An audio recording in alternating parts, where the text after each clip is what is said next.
What up, this is Smitty again. Welcome to my YouTube channel. If you're new, I want to share something quickly about something I posted recently about diamine oxidase and how important it is, right? Especially if you're an endurance athlete. So hopefully, if this is not your first video, you see I posted a lot about endurance exercises and how I did triathlons and how I was able to run sub 6-minute miles in my second season of training. I'm near an airport, so you're gonna hear airplanes periodically, but I'm gonna try to get through this straightforward in less than 10 minutes. I'm realizing something a little bit more that many people are probably unaware of. So I have this workout regimen where I do a 6-minute high intensity cardio in the morning, and then I do a 20-minute resistance training in the afternoon. And I'm fasting in the morning, and I don't eat until after my 20-minute resistance training exercise, right? Airplane. So there are these studies about diamine oxidase and about histamine and about the interaction between histamine, diamine oxidase, and copper. So the copper ion is very important for diamine oxidase synthesis. And if you're an endurance athlete, you may be deficient in copper. So here's my theory. This is a theory now, right? I didn't read this anywhere. I'm deducing this, and it might be already, backed by literature, but I'm just gonna go off the cuff and say, give you an example. If you have a recipe that has 10 ingredients, but you need varying amounts of each ingredient to make, your dish or whatever you're making.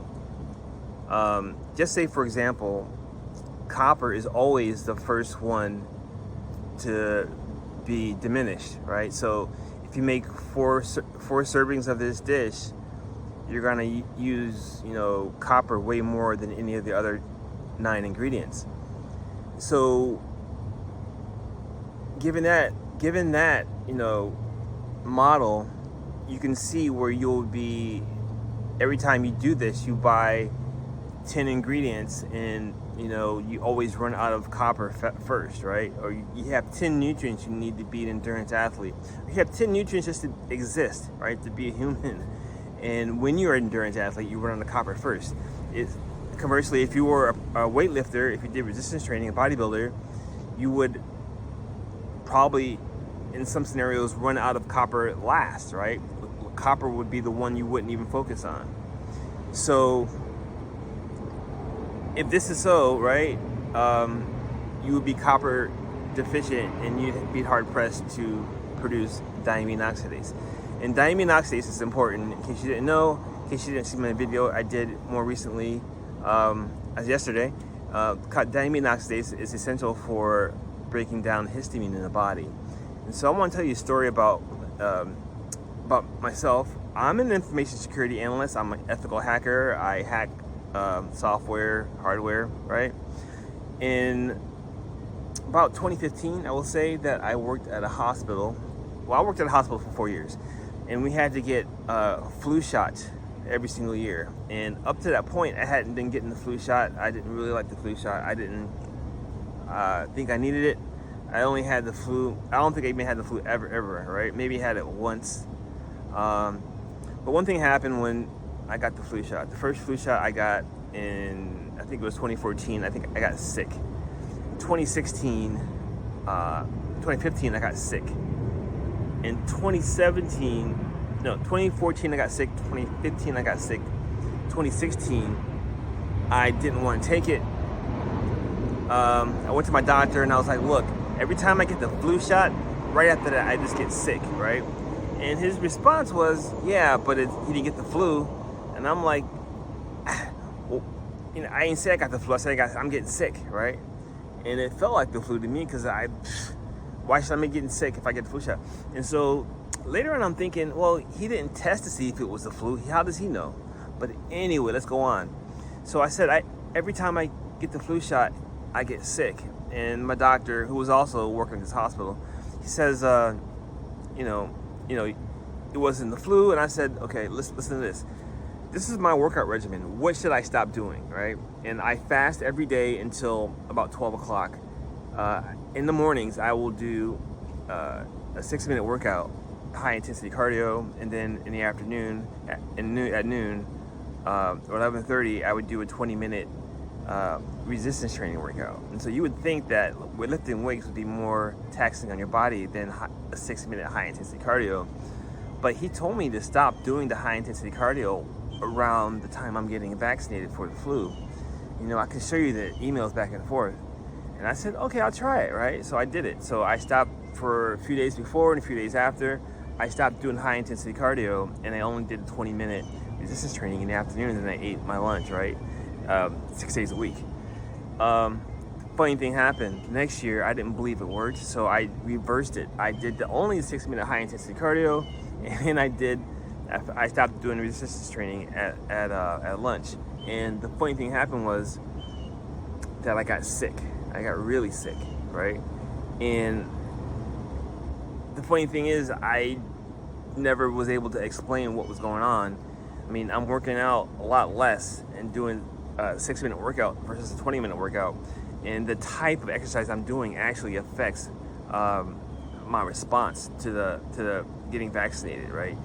And getting vaccinated is pretty important. Working in a hospital, you don't want to be spreading the flu around in a hospital where people may already have compromised immune systems. So I'm an endurance athlete. I did triathlons, right? At my peak, I was riding about 300 miles a week or more, and I was running about 30 miles a week or more, right? So I was spending between 17 and 25 hours a week training for triathlons. And my whole life was built around triathlons from like April all the way through October, November, right? And so I figured that a 6-minute workout is a lot less. I mean, some of my bike rides were like 5 hours long, right?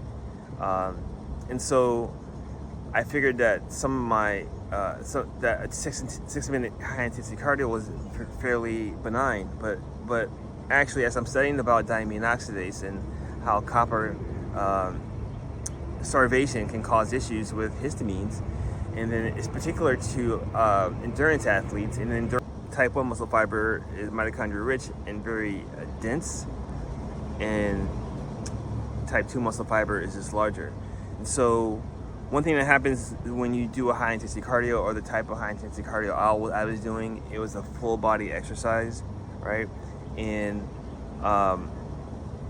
the way that I look at it is that my whole body is exercising, and high intensity cardio likely caused a lot of histamine to be created in my system. And so if exercise causes histamine reactions, when you do bodybuilding, you're usually only focusing on one body part.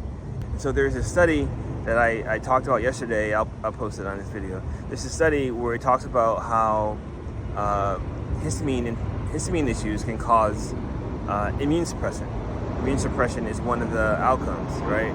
And this is probably evident from someone who does resistance training, and but it's probably more evident when somebody that does a lot of cardio. And so, just a caveat. So when I was training for triathlons, I did lift weights, and I did do a lot of cardio. And like, for example, I've said I've never counted my calories because it was so easy to lose weight. But after I got an injury, I've been recovering from the injury for 14 years, and I haven't been doing as much cardio because I can't run that much, and I don't want to get hit by a car on my bike. It wasn't my fault. I was coming up a hill really slow. I had to right away. Person was in the parking lot, came out and hit me. I wasn't one of those irresponsible cyclists. I rode thousands of miles a year. I knew what I was doing, right? The person came out of a parking lot and hit me. But anyway, my point being, the high intensity cardio caused a lot of a huge histamine response, and histamine response normally would have been contained by with the help of sufficient levels of the copper ion. I would have been able to synthesize diamine oxidase, and I would have been okay. But since I wasn't, I got sick. I get sick. I was maybe not getting sick because of the flu, but my immune system was so suppressed that I eventually got sick. And I'll post the links to some articles,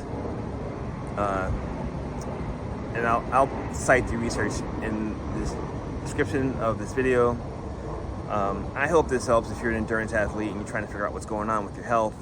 I've never been so sick. I got the sickest when I was doing triathlons, right? And I was in the hospital for dehydration and all this other stuff. And I think this is probably a supplement that if you're an endurance athlete, you should actually think about, especially during the off season. So I'm Smitty. I hope this helps. I hope you reach your fitness goals, and I'll talk to you next week.